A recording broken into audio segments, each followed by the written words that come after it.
Hi, this is Mr. Miller, and in this video, I'm going to go over the solutions to the practice mastery quiz on random variables. So here we go. So the quiz begins with these two questions. First one says, is the following a valid probability model? Explain why or why not. And the answer is no. In order to be a probability model, each probability must be greater than or equal to 0. In this case, that's true. Each probability must be less than or equal to 1, and that's true also. And the last fact is that the probabilities must total 1. So when you add up the probabilities, you're supposed to get 1, but in this case, you get 0.95, which is not 1. So that's why this is not a valid model. This is the reason why here. Okay. So, number 2 says find the missing value in the probability model below. Show your work. So we're missing this value right here. Well, we're going to use the fact that all the probabilities add up to 1. That's their total. So if we start with 1 and we subtract all the probabilities we have, we are left with the 1 that's missing. So it turns out that 7 out of 36 is the missing probability. Okay, let's take a look here. The next problem just asks us to graph a probability distribution. So we just have to draw a bar for each of these probabilities. So the probability that x is 171 is 0.4, so simply drew a bar up to 0.4. And repeat that for all the other values, and you get a graph like this. That's a graph of the probability distribution. Okay, in the next problem, we have a dice game, which involves players rolling 2 six-sided dice and seeing what they get. If they roll a double sixes, they win $27. If they roll any other double, they win $15. Otherwise, they lose $1. And a probability model has been shown below. So we don't have to calculate the probabilities. That's already been done for us. The model is complete. So it turns out that the probability of winning $27 is 1 out of 36. Probability of winning $15 is 5 out of 36. And the probability of losing $1 is 30 out of 36. Okay, to compute the expected value, we multiply how much you could win times its probability. And we do that for each of the values. And we end up getting 2. Okay, it asks, what does the expected value tell us about this game? It means in the long run, if we play this game many times, the player will win an average of $2. To compute the variance, we're going to take the value you could win, 27, minus the expected value, that's mu, square it, times the probability of winning 27. Okay, we repeat that for every value. For the second value, 15, we're going to do 15 minus the expected value squared times 5 out of 36. And we're going to do that for the case where we lose $1 also. -1 minus 2 squared times 30 over 36. Okay, so the pattern is given to us. We just have to fill in the blanks with the information. And it turns out the variance is equal to 48.33. And finally, to compute the standard deviation, you have to take the square root of the variance. And in this case, it ends up being 6.95. That's the standard deviation. Okay. In this problem, a player is dealt 3 cards with replacement. They win $494 if all 3 cards are hearts. They win $100 for 2 hearts and $20 if they get just 1 heart. And they lose $10 if none of their cards are hearts. Again, the probability model has been given to us. There are 4 values they could win or lose, and these are their probabilities. So to compute the expected value, we're going to do the same thing. Multiply each amount you could win times its probability, and you should end up with 26 for this.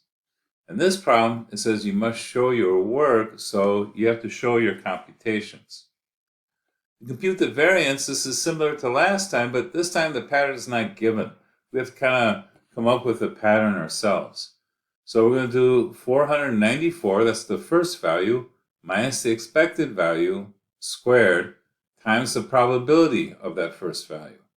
So that's a lot, but we're going to repeat that pattern 4 times, one for each value.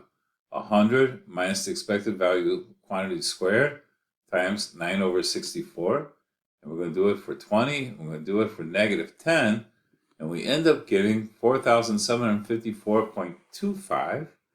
And when you take the square root of that, this is the standard deviation.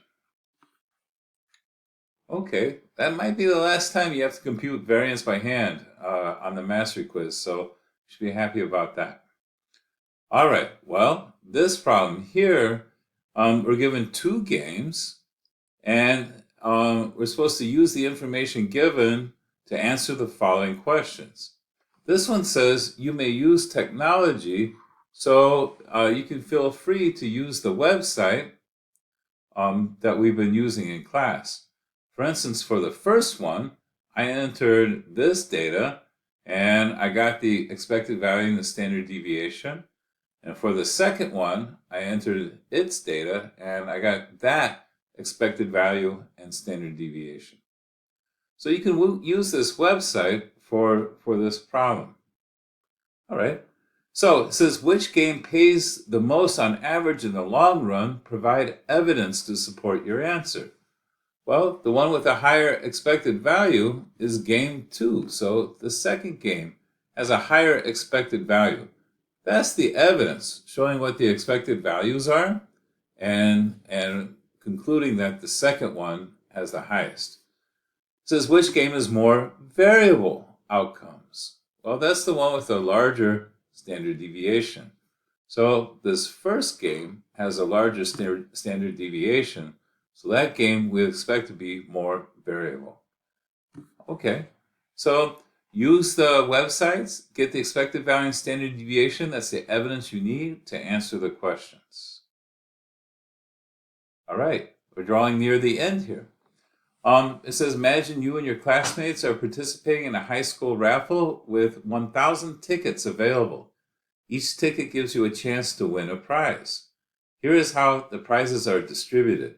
So one ticket is worth $740, so one person is going to win that. 9 tickets are worth $680, 14 tickets are worth $490, and the remaining tickets are worth 0. So the amounts you could win are $740, $680, $490, and don't forget, 0 is also one of the amounts you can win. Okay, these are the probabilities. 1 ticket out of 1,000 right here was the winning ticket. 9 out of 1,000 were worth $680. 14 out of 1,000 were worth $490. And that leaves 976 out of 1,000 that are worth 0. Where I got the 976 is by taking the total number of tickets, 1,000, subtracting the 1 winner, subtract the 9 that are worth $680, and subtract the 14 that are worth $490, you get 976. That's where that came from.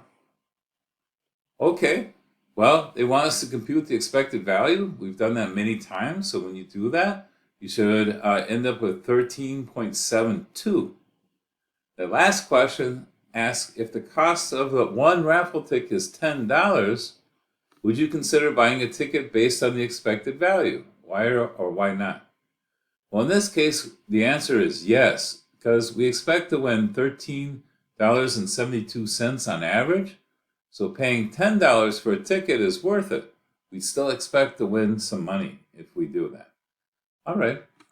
That is the whole practice mastery quiz. So I hope you do well on the actual quiz. Take care.